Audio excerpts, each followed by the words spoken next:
السلام عليكم ورحمة الله وبركاته. halka waxaa nala fadhiya boqor cawil oo ku magac dheer boqor cirmadow. boqor aad iyo aad baan kuu salaaminaa. aad baan idin salaamayaa ummadda islaamka, ummadda somaliland iyo ummadda muslimka iyo ummadda soomaaliyeed dhammaanteed baan salaamay. waxaan ku salaamay salaanta islaamka. wasalaamu calaykum waraxmatullahi wabarakaatu.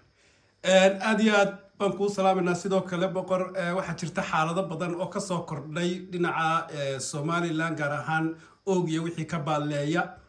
waxaanu arkaynay shalay tolo in dagaal halkaa ka dhacay. ha kaba dhace dagaalkaasi, xaaladaas maxaad kala socotaa iyo cidda isdagaashay maxay ahaayeen? ma ciidankii qaranka ma iyo qoladii SSC ama huwanta lagu magacaabo, mise waxa weeyaan beelo isdilaya? asalaamu calaykum waraxmatullahi wabarakaatu. cabdi walaal, waa su-aal aad u fiican. waxaa isdilaya oo dagaaladaasi ka dhaceen bahweyntii ballaarnayd ee majeerteeniya iyo SSC iyo huwantii is urursatay ayaa dagaal aanay waxba ula hadhin maatadii meesha deganayd iyo ciidan beeleed meesha dee xoolahooda kuwa reer miyibaynu noo dee nin waliba qorigiisu sitaa geeliisa yaadhigiisa ku raaca ku sita ayay soo wadaan. ciidan qaranoo meesha joogay, ciidan qaran la yidhaahdo meesha joogana ma jirin. way iska caabiyeen, walaa alxamdu, way iska caabiyeen. meeshii wixii la oran jiray somalilandna maanta somaliland jirto anigu aan ogahay oo muuqataa maba jirtaba. isaaqna ama somalilandna beero isu tegay oo isu geysto xukuumadda istabay ahayn lagu kala baxayo muuse gacantiisii bay ku duntay. taa xukuumadda iyo dowladda kusii raagi maayo. waxaan leeyahay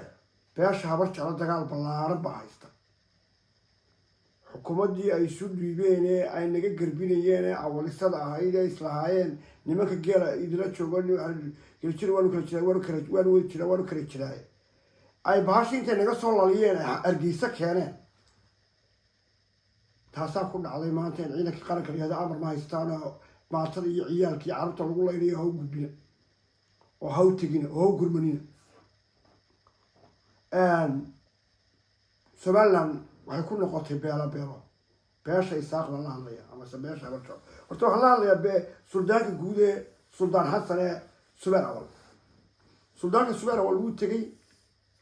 meesha dee loo lamaani maayo, lana afuufi maayo, laba gaari oo qaban diugey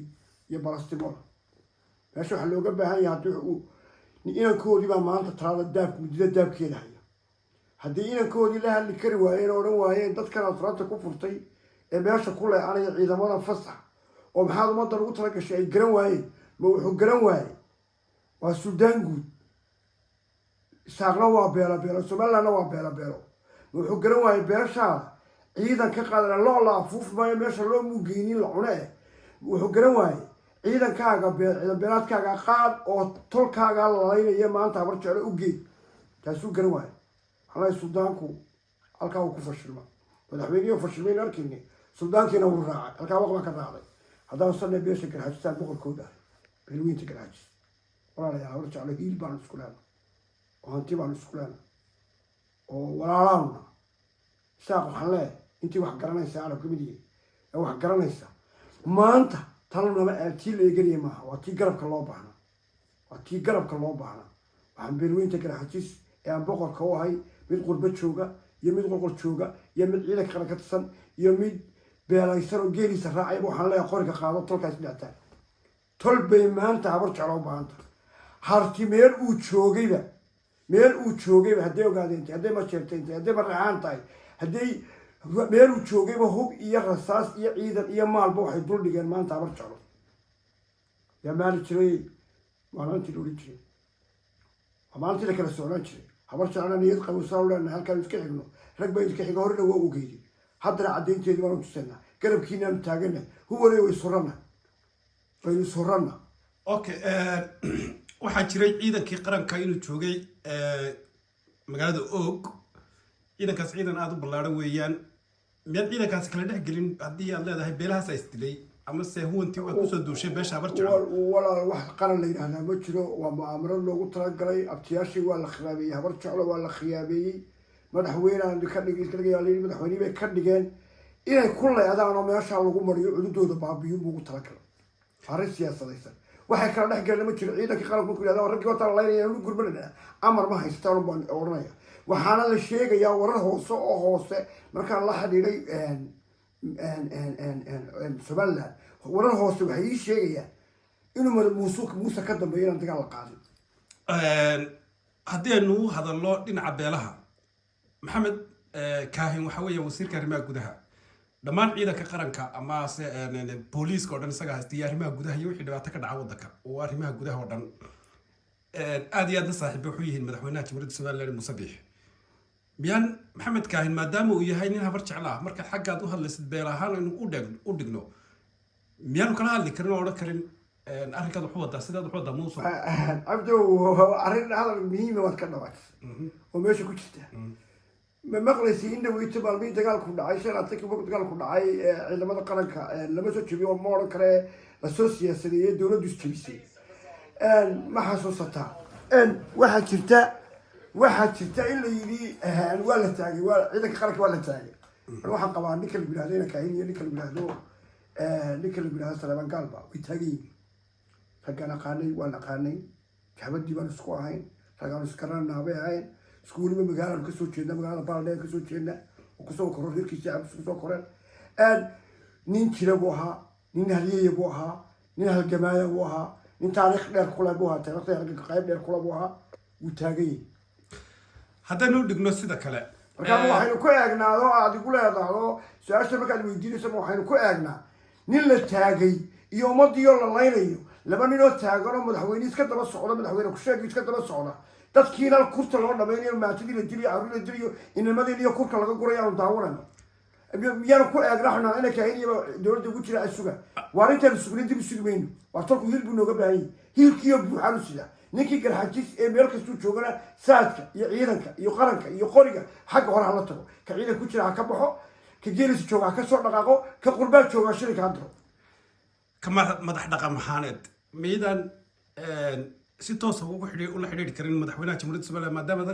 arkaysaan xaaladda iminka somaliland ay ku jirto inay tahay meel kasoo laabasho badan oo muuqda oo mustaqbal leh aanu halkaa ka ifaynin miydaan kala hadli karin madaxweynaha jamhuuriyadda somaliland haddaad tihiin madax dhaqameedka somaliland niyow walaal waa arrin aada u wanaagsan ragga waxaa la yidhi rag waa akhrikeen iyo aqbalkeen labada midnaba maaha haddaanu oqaasha isaaqba isu tago ama oqaasha somaliland beelaha darafyadu isu tagaan intaaba waanu la hadliyay markiiu dagaalka qaadaya lahay ka dah raggii ka hadliyay waa jooja muusow dagaalka naga jooji muusow nimankan haddaad markii intaana hubka kusoo xaraysa aad ka joojin lahayd ciidanka dib uga soo rar oo baldegaankooda u naweedgelaysa ninku waa aqbalkeen iyo arrinkeen maaha aqbalkeenna maaha saa loo jabo buu ninka caynkaasoo kalena dadka u jebiyaa habar jeclanayna kaahin iyo kuma halayn karo iyo saleeman gaal waanu waynu garab taaganay meeshu isaaqiyan iyo daaroodiyo bay maraysaa labadaa reer baa mid u hadlaya habara walla waxaan leeyahay subeer walla waxaan leeyahay suldaan wixii lagaaga baahnaa lagaama helin haddaad hiil muujinayso ciidan beelaadkaagi meesha kee meesha dowlad ma jirta ciidan beelaadkaagi keeno jiinta ka muuqo haddii kale loodaada iska afuuf waxaa halkaa ka muuqata in jamhuuriyadda somaliland iyo ciidankii qaranka iyo qarannimadii lagu faanayay aada moodayso inay beelbeel ay kusoo afgo-ayso idinku qayb ma ka qaadateen beelbeeshaan ay kusoo afgo-ayso jamhuuriyadda somaliland maadaama madax dhaqameedkii iyo taladuba idinka go-aysa marka laga yimaado madaxweynaha somaliland wuxuu nin ani yidhi rag iska reeb nin ani yidhi rag iska reeb may anoo haddaan hay beesha garxajis raggii la xumeeyey baanay intaa u samreeyey baanay nabadda dooniyey baanay inamadii buurta kasoo rogay baanay gudaha soo geliyey baanay cid walba u dhoga fudud baanay beesha markaa markay noo tiba tiri faran bay nagu furanay ciidamada soo rogo waxaana la gaadhay raggii ka aqbalay baanay raggii nimadii soo rogay baanay raggii qaranka soo midsiiyey baanay mar kasta oo tolkay ila hadlo nin u dhega nugul baan haddaanay beesha garxajis hadday suldaanka iga tahay hadday oqaasheeda tahay hadday tahay siyaasiyiinteeda rag u dhega nugul oo tolkood u dhega nugul oo walaalkii jecel oo walaalkii taladiisa qaataana suldaan siciid yusuf baa maanta hadlay oo ka mid ah salaadiinta habar jeclo weliba gaar ahaan beesha muuse abakor oo kasoo jeeda weliba dhinaca bariga gaar ahaan magaalada ceelaf weyn wuxuu ku baaqay inuu yidhi gala dagaalka idinku ma la qabtaan haddaad tihin garxajis yes waxaan leenahay gala dagaalka warse habar jeclo tol annagana haysataa tol kale ma laha araboona kasoo kabanaya meesha wixii loodaa fuushay loodaa iska afuufaan kasoo kacayna kaahin يا سلام قال حكومة دنيا كل شيء كوها إنه لما دنيا ويتاجي وركسوكا كسوكا قال تقال كان له إمي كان له بريبا له سانت ما له قال تقال كان وركم أنتم ما له يسوع ورما قرب كيكا بنايا برينا كوحيجي كان كيكا بناي ماي aad baad mahadsan tahay ilaahay dalkeena nabada ku soo dabaalo waxaan arkayaa in dhiigu aad kugu kacsan yahay aad iyo aadna waad mahadsan tahay boqor waad mahadsan tahay aad iyo aad